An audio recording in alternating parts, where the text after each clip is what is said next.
आणि जर का त्या घरात जर का कोणी राखीला गप्प बसू शकत होतं, तर ती मीच होते. बाकी सगळे रडून तिच्या साईडनं बाजूला व्हायचे आणि मला राखीवरती एवढा राग येतो ना, मी तुम्हाला सांगू नव्हते शकत.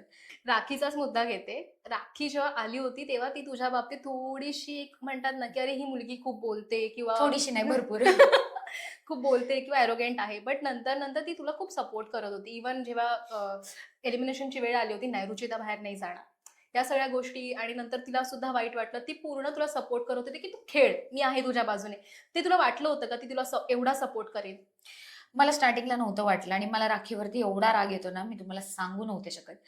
कारण की तिने आल्या-आल्याच जे टार्गेट करायला सुरू केलं आणि ती जशी मला भांडली ना, त्या लेव्हलवरती कोणाशीच नाही भांडली ती खूप घाणेरड्या लेव्हलवर जाऊन माझ्याशी भांडली आणि स्टिल मी ते स्पोर्टिंगलीच घेत होते. हं. आणि जर का त्या घरात जर का कोणी राखीला गप्प बसू शकत होतं, तर ती मीच होते.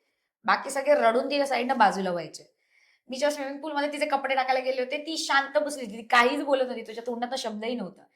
तेव्हा तिच्यासाठी ना, तिच्या मनात माझ्यासाठीचा रिस्पेक्ट वाढला होता, की जी पोरगी मला शांत बसवू शकते ना, ती पोरगी काहीतरी आहे. आणि ती बोलत होती, की "मला तुझ्यामध्ये छोटी राखी दिसते, कारण तू शोसाठी तितके एफर्ट्स घेतीयेस. जितकी मी एफर्ट्स घेते, तितके तू सुद्धा एफर्ट्स घेतीयेस. स्वतःचा मजाक बनवून पण असेल, ते जे मंजुलिका वगैरे हं, झालं हं. होतं, तू ते पण करायला तयार आहेस. कारण की तुझ्यात ती जिद्द आहे, की आपल्याला शो उचलायचा आहे. आपल्याला शोचा टी-आर-पी वाढवायचा आहे. आपल्याला शो वाढल्यावरती तर आपण कुठेतरी दिसणार आहोत. First comes the show and then comes us. So तिला ते कळलं होतं आणि त्याच्यामुळे तिचा एक सॉफ्ट कॉर्नर जनरेट झाला होता, की तू माझ्यासारखी मेहनती आहेस.